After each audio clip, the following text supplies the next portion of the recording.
каждой стране зима своя, но в этом году в Литве, а точнее в моем городе Клайпеда, она особенная. Такого количества снега не было давно. Горы снега со всех сторон. Даже и зима может быть разная по цвету.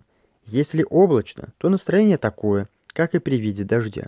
Но стоит посветить солнцу, и картина уже настолько сказочной становится. И несмотря на все свои минусы, зима настолько прекрасна, как и лето, но только в пределах разумного.